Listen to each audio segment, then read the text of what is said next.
You're listening to the Mile You're In podcast. Everything running related from 100 meters to 100 miles. And now, here's your host, Phil Patterson Jr.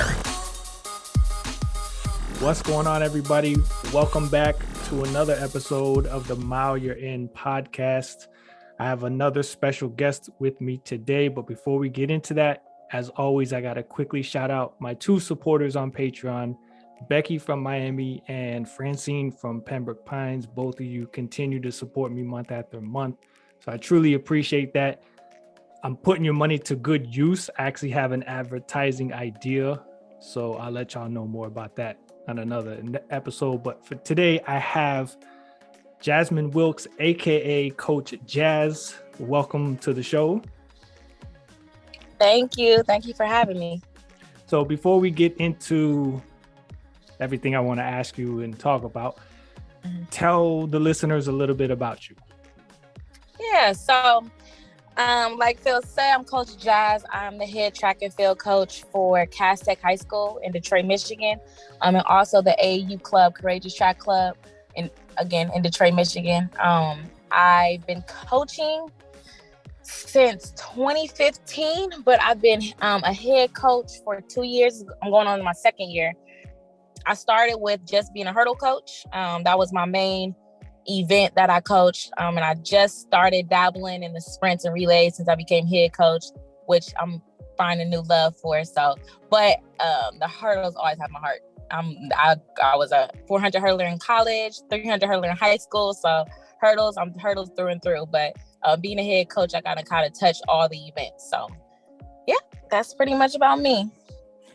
All right. And before we get into this, because since I reached out to you to do this episode, I actually had another one of my races. I'm more of the long distance, extremely long distance. Okay.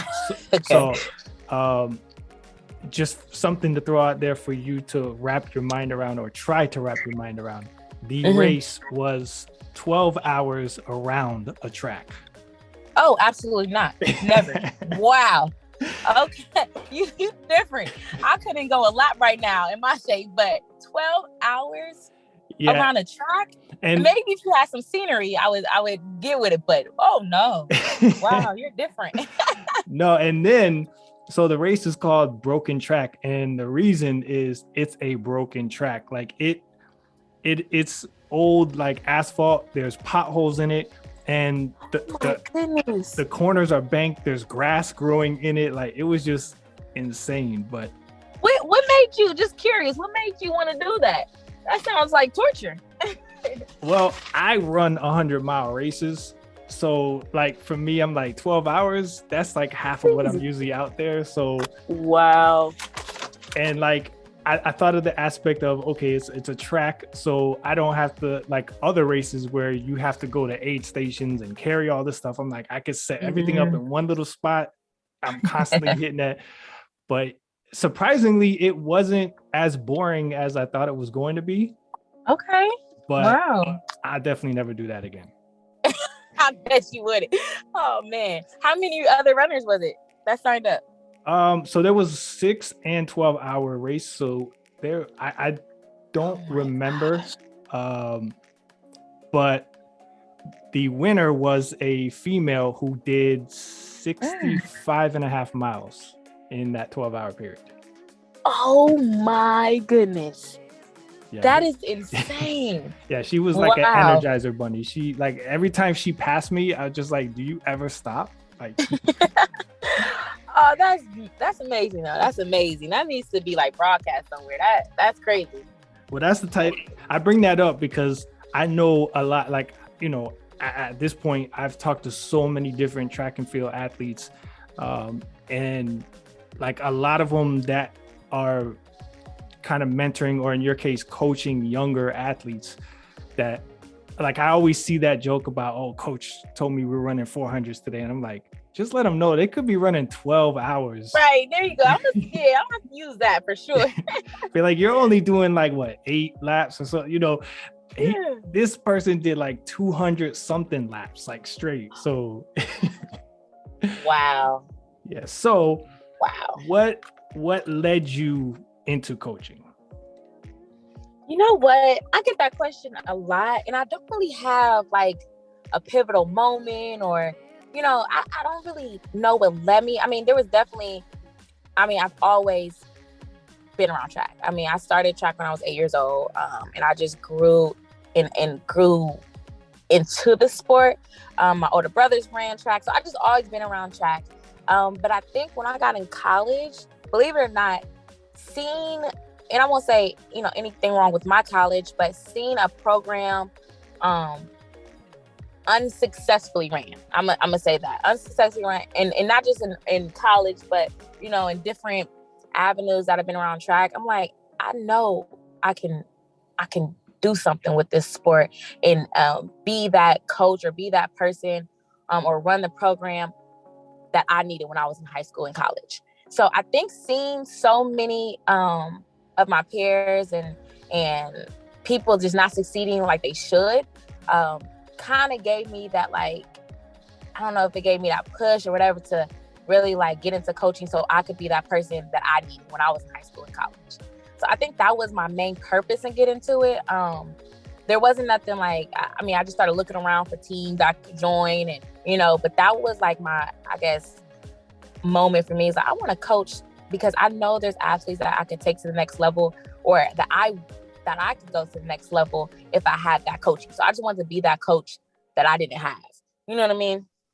Yeah. And it makes sense because I think a lot of us that grew up being in sports, it's tough to leave the sport, Yeah. Even if it is on your own terms, like you always, like I wrestled in high school, and for me, I've gotten so disconnected from it at this point. But when I am flipping through the channels and I happen to see it on TV or it pops up like in the local news because one of the local kids is like doing very well, it kind of ignites that fire in you again, and you want to get involved.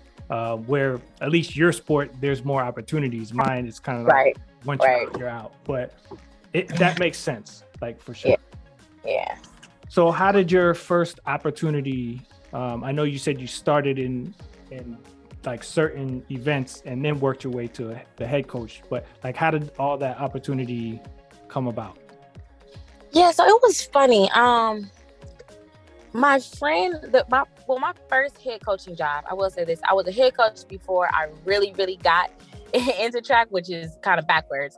But I was a head coach for a really small charter school in Detroit. I mean, we probably had 6 girls on the team, 3 boys. Like, it was really small, new school. So it was just, it didn't even have sport. Like, they weren't in a division or anything like that. So my friend was like, hey, do you want to just coach with me here? I'm like, sure. She ended up dropping off. She brought me in and ended up dropping off. I'm like, okay, I'm not going to leave these kids stranded. So I just became the head coach. And it was actually out of all the positions I had, that was probably the most rewarding, just because these girls and guys never even knew what track was. I mean, they heard of it, but they didn't know what spikes were, blocks were. They had absolutely no introduction to the sport. So that was kind of my first introduction into coaching. But I it was short-lived. I just coached for one season because I ended up getting married, and then I had my son shortly after. So I kind of had to abandon that, but I'm actually still close with a lot of the girls from the team. They're adults now, but I'm still close with them. But it was probably 2-3 years later, and my son was getting a little older, and I didn't really, after work, I didn't do anything. I just was like sitting around, like, I need to do something. I'm like, what's my passion? Oh yeah, track. So I'm like, let me just kind of look around. So I've seen it was a community center almost. It was like a community organization that had a lot of different sports. So I went to them, and ironically, they are now one of our rivals, but I started with a program. It was just almost like a AAU program for the kids. And that's when I became the hurdle coach over there. And I was there for about a year, and they didn't really have a solid hurdle coach. So it was really cool. I was able to transform that program in like the hurdle program in like 6 months, where they ended up placing in states, and it was really cool. But our rival school, so where I'm at now, their rival school, I should say, kind of caught wind of the transformation, and their head coach was retiring. So they called me and was like, hey, you interested in being a head coach for Cass? And I'm like, I mean, I haven't really been a real head coach because the first position was 6 kids on there. So I didn't really have to do too much. But this Cass Tech is one of the biggest high schools in Detroit. Has a lot of attention, rich history. And I never really was a head coach. And I was 27, going on 28 at the time. I'm like, I guess I'll try it. So I just kind of dove in, not really having experience, but it ended up being a really, really great opportunity. And we were able to do some big things. So that was kind of my trajectory starting out and where I'm at now. But yeah, I'm really, really new to coaching. I'm really new to coaching the sprints, like 100%. I'm new to a lot of it. So I'm kind of still finding my way, but I'm learning a lot. Every day I learn something new. So. And you just coach the track, right? You don't have to work with the field athletes? Well, that's my goal, but okay. Because we have so many athletes, I've been kind of dibble-dabbling in the long jump and high jump just because sometimes my sister coach can't make it, or it's kind of hard to find coaches that just specialize in the field events, especially at the high school level, because it's voluntary. So it's kind of hard. So I've been trying to master the jumps in some of the fields. So yeah, I do it all kind of. I do it all. I was only asking because I look at that where other sports, I mean, like you think about football, they have that one head coach, but there's so many position coaches because there's so many things involved. Basketball, it's a little bit more like one coach can kind of do it all. Even baseball and hockey, things like that. But like track, there's just so much. And then you throw in field. I know. When I worked at a running store locally, the high school kids would come in sometimes and they would be asking, like, I just knew road running, trail running, stuff like that. So when they came in asking for spikes, but then they were mentioning like high jump and long jump and stuff, I'm like, y'all don't use the same spikes? Nope. And then with high jump, they got the spikes on the back, on the heel part. Yeah, there's almost a different spike for each event. It's like 100 and 400 usually has the same spikes, and then there's 800, there's distance spikes, and there's cross country spikes, there's long. Yeah, it's definitely different, and it's specific to each event. Yeah, because the day I got introduced, like just thrown to the fire, was when somebody came in asking for spikes, and I'm like, oh yeah, we got this little box over here. And I opened the box, and like there was all these different sizes, but none of them were they weren't put in like the little bags and labeled. Like, I'm like, wait, there's different sizes too? Or like, 1/4, yeah, there's Christmas tree. Oh yeah, it gets deep. It gets deep. Oh yeah. Man. So with you being still fresh, like a new coach, and with so many different things that you didn't have to maybe watch or be a part of, because when you're an athlete yourself, the coach is just going to work on those specific needs for your event. Yeah.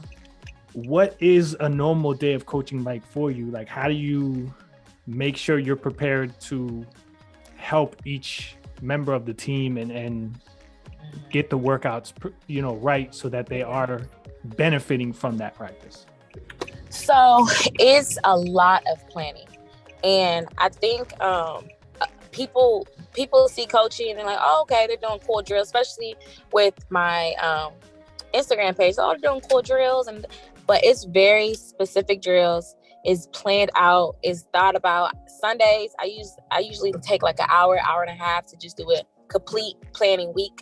And usually I find my inspiration from what the theme across the board with all my athletes that weekend, like that the last meet. So for instance, like last meet, I've seen a lot of my athletes their frontside mechanics were not where they need to be. They were dropping their knees a lot, approaching the line, things like that. So Sunday, I went to the drawing board and I did pretty much this entire week is themed frontside mechanics. So I have to, each day, I have a specific workout for each one of my each one of my athletes. So it's pretty much individualized. So I have athletes that can run the 2 and the 4, and I have athletes in my group that can run the 4 and the 8. So it has to be kind of specific to what they need. Because I can't run my 100 runner like I can run my 800 runner. Mm-hmm. So it's a lot. It takes. That's why, I don't know if other coaches do that. I haven't really seen a lot of coaches, use a day to just plan, but I'm big on that just because it has to be very specific, or it's just a cookie, like a cookbook type recipe for everybody, and that's not to their benefit. So I take my time, I plan out each day. First I figure out what the need is, then I plan it out, and then I'm specific to each athlete or each event group, and then I kind of go about it like that. So like Mondays, we came off, usually our Mondays are volume day, so it's usually they call it the hard days. I say volume, but the girls hate it. They know, like, Coach Jazz, it's a hard day, just say what it is. But Mondays usually are hard days, but there's usually, like I said, a theme involved, so it's really specific. So, most of the girls do the same workout, but they focus on different parts. So that's that answers your question on that. Like, I just plan out a lot, and then, like I said, I usually have each day, I usually keep it same. So like Mondays are volume days, Wednesdays is recovery, Thursdays speed. So it's usually the same type of workout, but it's just specific to their needs for that day. So then, based off of one of your recent stories on Instagram, on Mondays, with them knowing what kind of day is it, do they ask you to, send courage? Oh, that's hilarious. That has to be one of the funniest videos. So that was actually one of my athletes. I made her get an ice bath because we had a 2-day meet. So they had to come back for finals. So I wanted them to make sure they prepare. But yes, the girls come in Mondays. They come mentally prepared because they know what it's about to be. But yeah, they know. I think they kind of get a feel which day is going to be hard now. And they know it's usually Monday. So they come in with that mentality. Please just pray for us. And they're the dramatic little girls, but yeah, they send courage and all this stuff. Yeah, they're hilarious. But they kind of caught wind of the theme that I have, because I keep it pretty much the same throughout all the seasons. But it just depends where we're at and what we need and what part of the season we're in. If we're in our specific phases or trying to peak at a certain time in our competition phase, then, it's a little less volume and intense. Well, it's always high intensity, but it's less volume, on our Mondays. But they know, and they joke about it all the time. So with again, still being new to this and kind of dabbling into a lot of different stuff that you're not fully familiar with, what would you say are some of like the struggles, even if it's just one, but like some things that kind of maybe have caught you off guard, or just you're like, wow, this is more than, I didn't expect this. And like, how did you overcome that, or what did you do to handle that? Yeah. So, it's funny. Most of my struggles with being a new coach is everything outside of track. Honestly, the track part is the easiest, but dealing with high school girls, that's the struggle in itself. It's like, seriously, they, high school girls, they go through things. They're, they have a lot of outside factors that can get and play a part in their performance. So the track piece is easy. Making the workouts is easy. Making, going to the meets and running a time is easy, but I also have to deal with their personal life. I have to deal with grades. I have to deal with trauma that they might endure. Like, it's a lot of things that I didn't know. When I got the coaching job, I'm like, oh, I'm just a track coach. Mm-hmm. I'm so much more though. I'm so much more. A lot of these girls look at me because I am, young, so I'm closer to their age. They look at me as their big sister. Some look at me as, a mother figure, a counselor. So it's a lot of different roles I play. And that has been the most challenging piece for me because, I'm so competitive and I'm like, we're going to go out here and beat this team. But I have to also cater to my athletes because, sometimes it's not about track. Some girls, they come to practice, and they're just got done crying for an hour over a boy. Like, you know what I mean? And I have to, to me, it's like, oh, come on now. But also that's something that they're really dealing with. So how can I ask them to give me 100% in this 400 workout if you haven't ate all day because you're, upset over a boy? So it's just like a lot of different things I didn't think I would have to take into account when taking on this position that I have to. The track piece is easy, but dealing with them outside of track, that's something different. That's the piece that I think is the most hardest for me, that I'm still adjusting to and trying to be empathetic and sympathetic to a lot of their outside needs. And that's so true, because I even think about, like, not just sports related, but like work related, like how, this is a job for you, a career. And I think about, like, recently in my like work career journey, opportunities to be a manager have come up again. And the position itself, I'm like, oh yeah, I could definitely do that. I've done it before. Like, it's no problem. But when I have flashbacks of the personalities you have to deal with, and surprisingly, you think, oh, we're out of high school, we're out of college, we're now in the professional adult world. There's still very immature personalities and things you have to deal with. So on a high school level, remembering myself in that position, I can only imagine what that's like. Thankfully, like you said, being closer to their age helps. Yeah, absolutely. I feel like a lot of the older coaches lose that connection, and they can't really relate. And that's kind of where I wanted to go with the next question, was how do you motivate or instill the confidence in them? Because I know, it even affects us adults with how social media is just like pushing a lot of different negative mindsets on us. Like, we see things or we hear things, and it kind of makes us beat ourselves up and be our own worst critics. So to have somebody who can kind of snap you out of that and lift you up is very powerful. So like, how do you deal with that, knowing everything else that you're dealing with, not just the athletic part of it? Yeah, I mean, there's a lot of different things we do. I always tell the girls, first of all, I always tell them running is, the quote is 90% mental, right? Or 90% mental, 10% physical. I say that thing's 100% mental, because you are your biggest competitor. I mean, you can make or break your performance that day. And because I know this, and because I know my girls, and I know how much the mental can play a part, we do a lot of I don't want to say, meditation. That's what it is.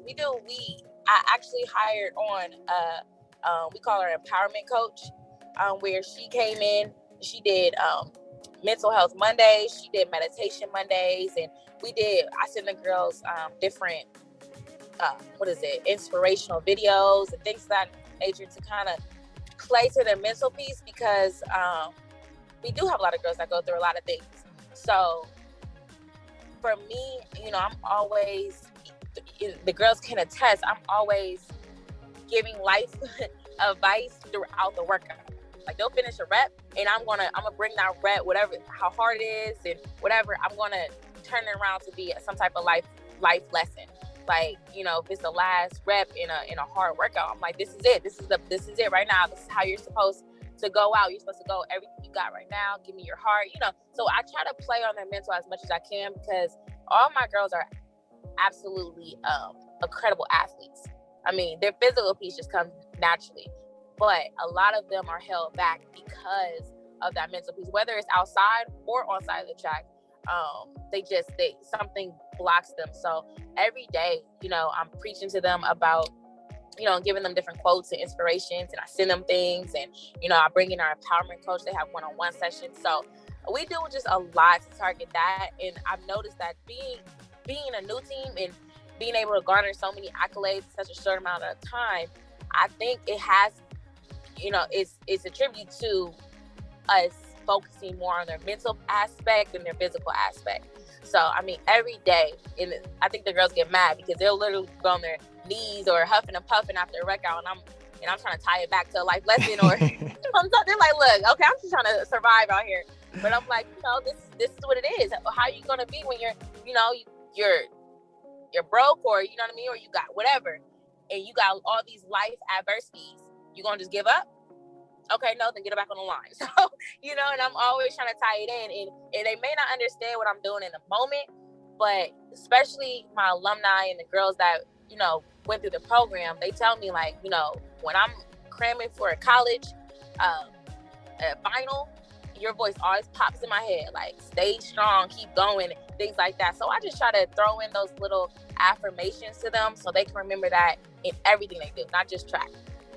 And that's the point of this whole podcast. Like, that's why people, when they hear the mile you're in, they think it's strictly running, but it's our journey is that, what, let's say Nipsey Hussle would say, the marathon, the journey. Yes. So for me, this life, each day, each situation you're in, relationship, job, whatever it is you're going through, that's your mile that you're in at the moment. So, you're focusing on that towards whatever your goal is. And it is, like you said, it is very much, if not 100% mental, because absolutely, when I was going around that track and the clock would only say like 2 to 3 minutes every time I did a lap, I'm just like, I got 11 hours to go of this, man. It's like, and it's moments like that where you look back and it's like, all right, how long was I at that job that I really hated, and I kept applying for all these other jobs trying to get out of there, and they just kept denying me, or and eventually you get there, you get that job you want, and you're out of that bad situation. So I like that you're doing that, because that's the reason for this podcast, is to remind people that it all connects. Like, the situations are different, but the lessons that we learn from them and through them are the same. So along with everything that happens in a meet, in a competition, there's going to be those moments of success. So I know there's different coaches with different personalities. What is yours like? Because I know that can play a role in your athletes' motivation and mental state, especially if things aren't going the way at certain points of the meet. So are you more of a reserved coach? You have your emotions, you wear them on your sleeves. What's that like as you guys are winning events and the overall? So, that's a loaded question. So yeah. I love this question. I'm gonna definitely say I'm a passionate coach. Definitely not reserved whatsoever. If they do well, they're gonna see my reaction. I'm jumping, I'm screaming, I'm calling out their name. I'm very, I'm very humble, but I'm very passionate. And I say that because I want them to feed off my energy as well. When they PR, they need to know that's an amazing accomplishment. I don't care if it's my slowest girl ran a second faster. I'm going to be just as excited as my top girl breaking the school record. You know what I mean? So I'm passionate through and through. And one of my mentors told me when I first got into coaching is that your athletes adopt your personality. And that is so true. So I'm like big on checking myself, even in going into practice. I check myself, I sit with myself before going into a meet or practice, because I know however I come off, they're going to come off. If I'm down that day, they're going to be down that day. If I'm, not really into it, they're not going to be really into it. So, I'm very passionate because I want to see their passion, when they perform. But also, not every day is everybody's good day. So those times when they're having, a bad meet or a bad race, or I always say we gotta have short-term memory. So yeah, that race was terrible. We'll go back to the drawing board. But right now you got 2 more events you still got to focus on. So forget that one. Let's get to the next one. So I try to build mental stamina is what I call it throughout meets, because things happen. I mean, especially my main thing is the hurdle coaching. With hurdles, anything can happen. I mean, literally. So I try to make sure they have that same mindset, like, short-term memory, whether you did good or bad, because you do good, you don't want to, get a little cocky or, get too excited and you overrun your next race, or, you kind of get out your race because you're so excited about that past race. But same thing, if you don't want to, you fell in the hurdles, you ran a bad time or whatever, and now it affected the next 3 races and plus your relay. So, I try to make sure I always have in the back of my head, they're going to adopt my personality. They're going to adopt how I'm feeling. So I always try to stay passionate and excited throughout the meets. But also, we everybody look at me, everybody knows when they finish a race, I'm like, you got 5 minutes to feel however you want to feel. If you feel excited, you PR, that's awesome.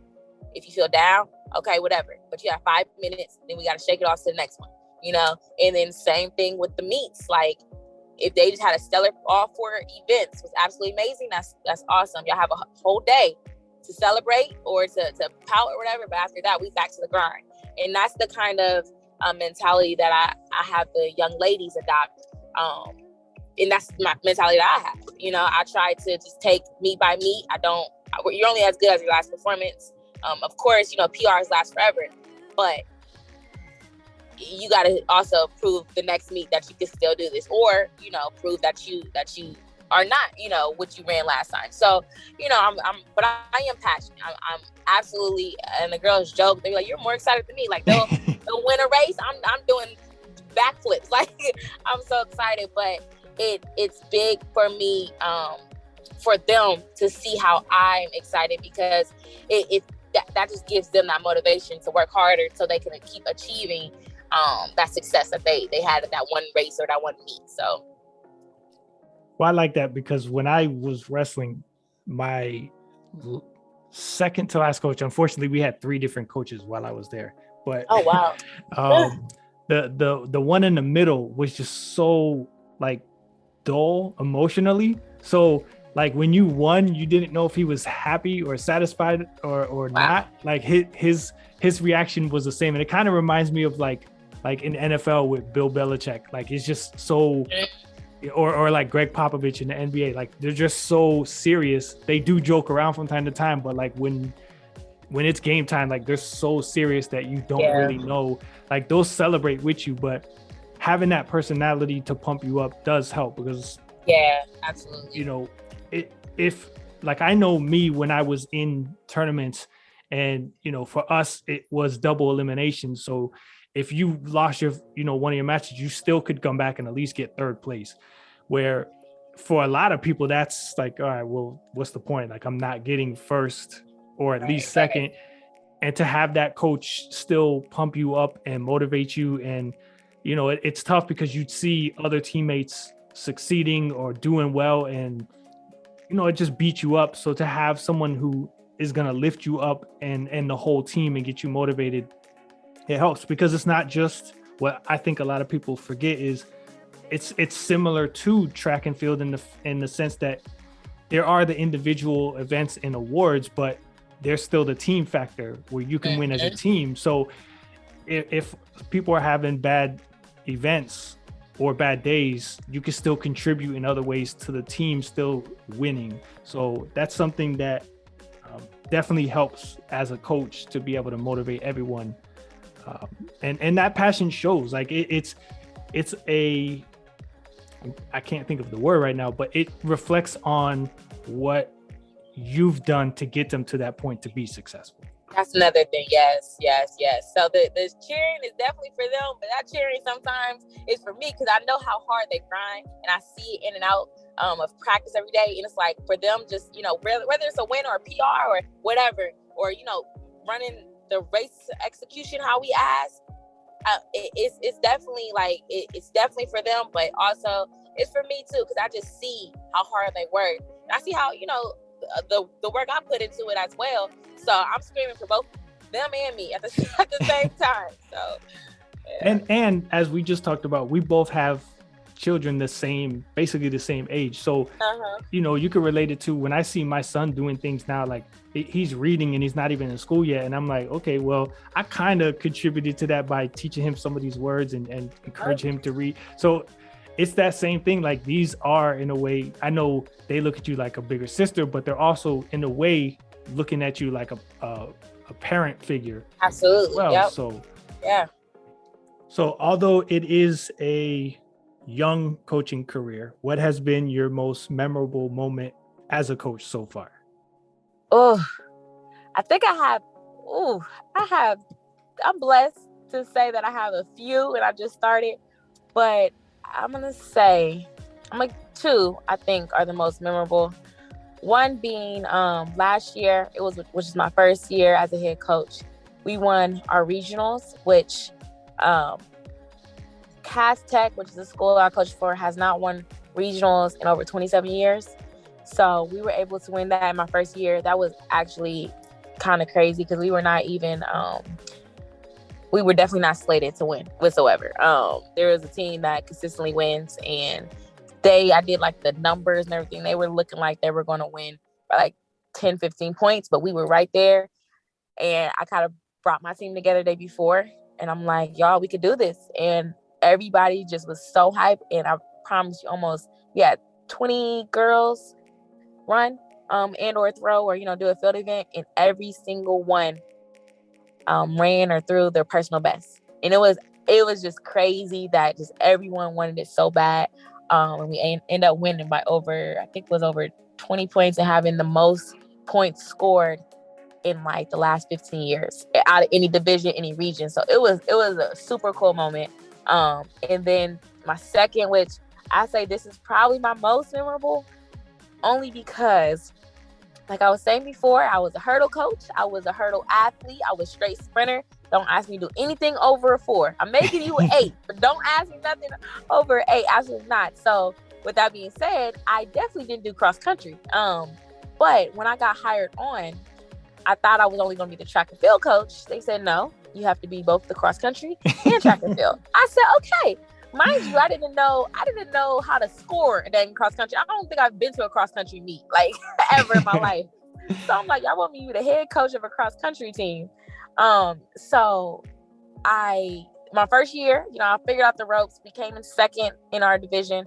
And it was a good moment, but then I'm like, I'm too competitive to just continuously get in second. I don't care if it's my event or it's my specialty or not. So the next year, I did a lot of research. I figured it out. I made some girls some distance runners that they didn't want to run distance, but I'm like, you're gonna be a distance runner. And we end up winning the city championship the following year. So that would have been my second year as a cross country coach. And we won. Not only did we win, we beat the team that has been winning for the past 15 years. And we did it with all freshmen and sophomores, number one. And then we also did it in like a dramatic fashion because, I'm sure you know about cross country, but what happens is if there's a tie, you go to your 6th person.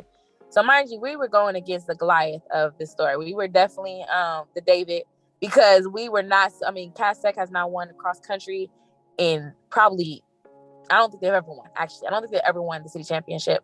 And this certain team was winning for 12 years. The team before them was winning for multiple years before that. So Cass was never in the rotation to win. And like I said, I was researching, trying to figure it out.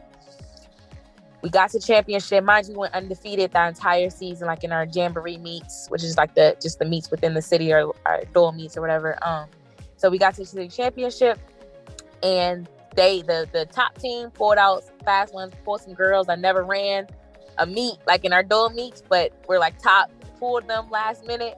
Oh Lord. So I just, again, had the conversation. I'm like, y'all, how bad do y'all want it? And those girls went out and ran their hearts off. 14-year-old, 15-year-old girls ran their hearts off.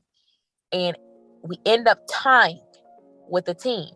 But it came down to the 6th person, which in cross country, if you tie, it goes to your 6th person, their 6th person versus our 6th person, whoever places higher wins. And at that point, we didn't know who won. I was trying to calculate, but it was so much going on. It was hard to calculate. So we had to wait 40 minutes, which was kind of unheard of a cross country. You usually know right away. Right. It took 40 minutes to say the results. And they came on, and at this moment, none of the coaches, none of the athletes, nobody knew who won, because we knew it came down to 6th person. That's all we knew. We just didn't know who 6th person, was in front.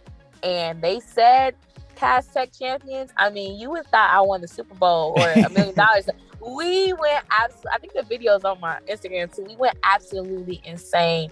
And I think, like I said, I'm track through and through. I'm a sprinter, but that moment is like is sketched in my brain forever, in my heart forever, just because it wasn't the fact that we won. It was more so the fact that these girls gave every single thing they had to pull this off. And it was just such a cool moment to, for it to come, and we were good all season, but for them to like really reap the rewards from their hard work, it was absolutely incredible. And then, and just also I was proud of myself, because I came in the year before, I didn't know anything about cross country. So to come in and be able to win the pinnacle of the season, the top meet, was super cool. And I was just really proud of myself for persevering and not just giving up and being like, okay, well, this is just cross country, and just, having that mindset. But I challenged myself, and we were able to see big things from it. So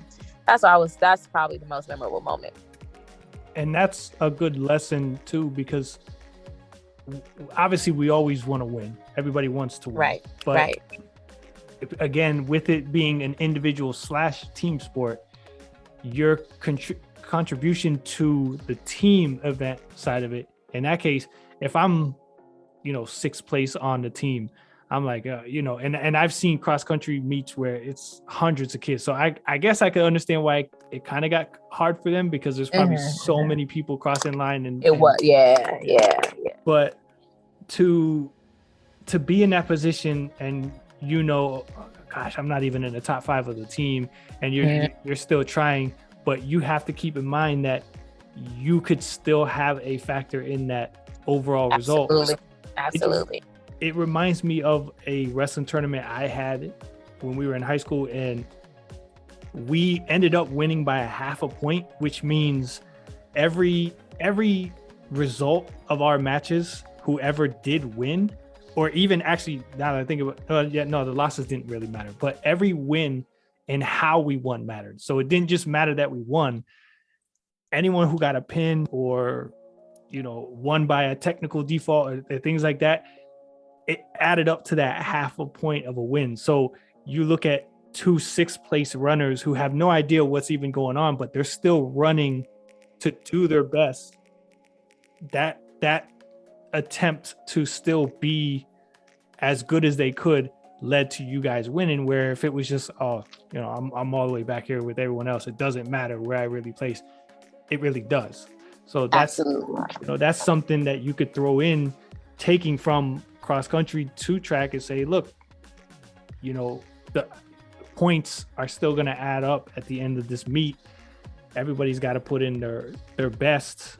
We may not have the individual accolades today or this week, but the team can still, that's what it's supposed to be about. So absolutely. I like that both those stories tie together.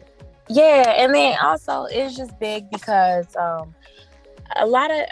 So, I don't know everybody's coaching style, but, I'm with the team I came from, and, teams that I've kind of been around, a lot of the coaches they focus on the top girls. And I try to make sure my entire team knows that, I got from my slowest to my fastest, they know I care about them. And that's the culture that I try to cultivate coming in, just because that's the culture I came from. Although I was one of the top girls in high school, I just always thought, like, come on, like the slowest girls should still get the same attention as, the top girls. So I kind of took that on with my program, and every single athlete gets the same passion and effort that, my top girl gets or whatever. So to see that my 6th place pretty much won it for us, I mean, she was wasn't our top 5 girls, were moving, and our 6th girl was, she was just decent, but at the end of the day, she felt a part of the team. And she never for one second thought it doesn't matter, because if she did have that in her mindset, well, Coach Jazz only cares about the top girls, she probably would have ran that hard. She knew I was rooting for her just like I was rooting for our 1st place. And with her giving everything that she got, end up giving us the title, was just a testament to what I believe in. It's just showing everyone that's coming under you should feel the same type of love. It doesn't matter how good they are on and off the track. It should be the same. I don't care how many points they can score for you, or, how fast, how many records they can break. At the end of the day, they're training under you. They should feel the same type of love. So it was super cool because it kind of just wrapped it all together, and it was so many great stories out of just that one moment.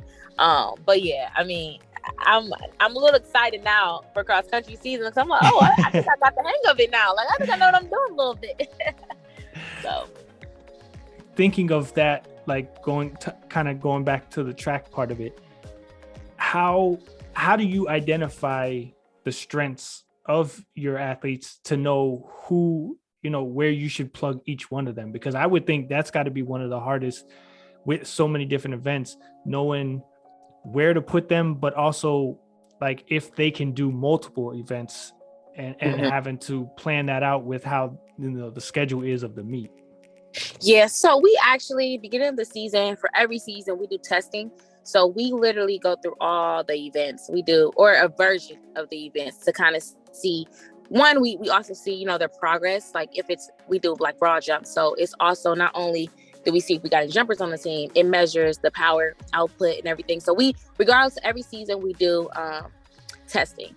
And from there, we can kind of figure out where their best event are they sprinters, distance, especially for the newer athletes. But then as we start getting more into the season, it's really about it. Well, it depends what season. So for spring, it's more team. For summer, like we're in now, it's more individual. But during those team seasons, it's more where we need the most points and what can you score the most points in to get a team title. So some of our girls, like I have a girl that can run the 100. She can run the 100 through the 800 plus the hurdles. So it's like, I can't put you in all the events and how the schedule is. Like, where the heck do I put you? But I put her in where we need her the most and where she can score the most. So it really depends on, their best event and or, where we need the most points in that, at that event at the time. So it just depends the meet and everything. So there's a lot of factors that go into it, but we have a lot of athletes that could they're just tough and they could just run anything. So it makes my job hard, but it's a good job. I mean, it's a good problem to have, but it definitely makes my job harder because I have to be more strategic and what I place them in. But yeah, we definitely break into groups early on in the season after our testing. So as a coach, what is your hopes for your athletes as they move on? Because I know like this particular school season, it just ended. Mm-hmm. I'm not sure if you had any seniors, but that time comes as a high school or collegiate coach. You have your student athletes that will eventually move on. So what is your hopes for them? I know you've thrown in life lessons to tie into that, but afterwards, like what is it that, that perception you hope athletes and their parents or other coaches, people look at you and say about Coach Jazz, down the road? I think almost like you're like asking what legacy do you want to kind of leave? And I think and not even just my legacy, but when the girls go on to do whatever they want, whether that's, going to college, whether that's running in college, whether that's a full-time job, whatever they do, I just want them to always believe in themselves. And that's something, our mantra is shock the world. And, some people can take offense to that, thinking, it's arrogant, and that's not the case at all. Shocking the world can be going to college and getting a grade. Shocking the world can be, nailing that interview that you wanted, of the job that you wanted for. Shocking the world can be, making it to the Olympics. Shocking the world can be whatever that you want it to be. And at the end of the day, it all goes back to believing in yourself, believing that you can do the impossible. And it doesn't matter what the impossible is, but every time one of my athletes, graduate or whatever, I don't push track on them. If they want to run track, awesome. I can get you a scholarship. I can do whatever you need to succeed. But at the end of the day, whatever positive outcome that you get or that you're going towards, I just want you to believe in yourself. I want you to feel like whatever you do, you're going to shock the world. And you're going to shock yourself. And you're going to make yourself proud. You're going to believe in yourself in any aspect. And this could be 30 years from now. You got kids, and I want you to instill that into them as well. Like, you could do whatever you want to do. It doesn't matter what it is. You could do whatever you want to do. And that's what I really just try to push for my athletes and ingrain in their head. Y'all don't take anything else from me. I don't care if you take this workout from me, or, you know, this life lesson, one life lesson, or one thing that I always want my athletes and my staff to remember is that we can do the impossible. We can shock the world, just like how we did it. And I go back to the cross country meet, just like we did that. That was absolutely insane, but we could do it. Or you can get that 6-figure job that you want. Whatever you want, you can do it. And that's what I really just try to instill. And when the girls graduate and they come back to me and they're telling me they have a hard time, I always just say that. I'm like, shock the world. You shock the world, because you know you could do the impossible. You've done it before, on and off the track. So that's the legacy that I'm trying to leave with this program and all the girls in their minds. So yeah. And I like that, because we, especially now in the day of social media, I think when I was graduating, it was right around the time, you know, people, we joke about it, but MySpace was just becoming a thing. So, that was best. So, like, you know, we were entering into the social media world, and now, like, there's really only one that I can think of, but I know my final high school wrestling coach, I'm friends with him on Facebook and still connect with him. And it's because of that connection we had back then, that father type figure, that mentor, someone that encouraged me along the way after. It wasn't just, you know, his job for that time while he was there. And it's just that encouragement that we can have on them after track and field or after wrestling or whatever sport it is. And it's the same thing in life, you know, our kids, once they grow up and they leave our homes, you know, that what did we teach them along that journey so that they're prepared for the future on their own, and knowing that they can rely back on us whenever things get hard. So I like that. Mm-hmm. Thank you. Where, for people that want to follow you, because I have to say, since I started following your page, the video, I love the videos, but the stories, a lot of the stories that you post, especially like the ice bath one, you know, like that's what I like to see, because I feel like a lot of the posts, like not yours specifically, but a lot of people that post on social media, it's like, you know, the perfect filters or the perfect everything, right. Where you're Absolutely. Posting the natural raw, you know, like I saw the video, it might have been your last one, where they were doing like the jump rope and something else, and there was like this kind of like old guy in the lane. Oh yeah. and I started, like, I was watching him, and I had to go back and watch what they were doing, because I was watching him watching them, and I was just like, you know, hilarious. Most people, when they do like workout or coaching videos, they don't like, you know, other things in there, but you're just like, look, this is it. It's raw. No edits, no filters. They mess up the jump rope, they mess it up. Like, it is what it is. Yeah.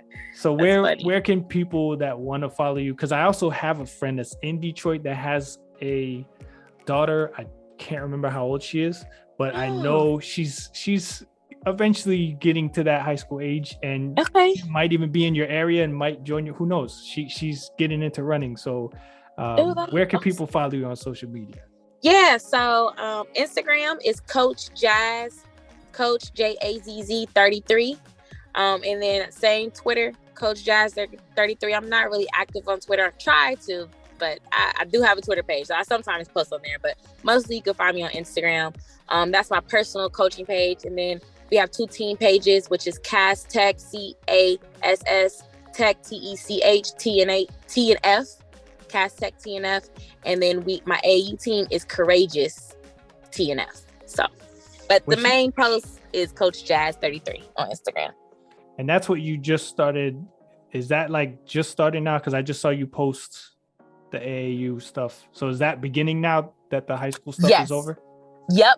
So we're now in our AAU summer track team, and so we just completed our districts. So next weekend is regionals, and we're praying that we qualify a few out to nationals. And nationals this year is in Greensboro, North Carolina. So that's the goal we're trying to get to this year, is nationals. Well, we already know you're gonna instill for them to shock the world. Thank you.